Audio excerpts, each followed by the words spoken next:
Alright, this is the 16th Street Road crossing in Ybor City, Florida. This is Atlantic Coastline's Lakeland subdivision. We got a gated signal and a gateless signal here. This is a one-way road crossing. So right here we have a safe trend base, a safe trend gate mechanism. We got two pairs of safe trend 12-inch 24-inch incandescent lights. Here we got a WCH mechanical bell. And the gate lights are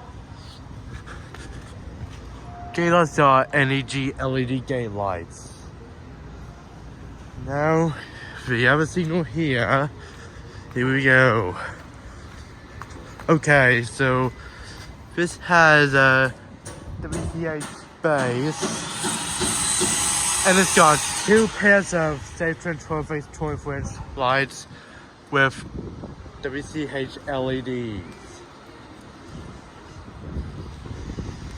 This is a one-way road crossing, and that's it.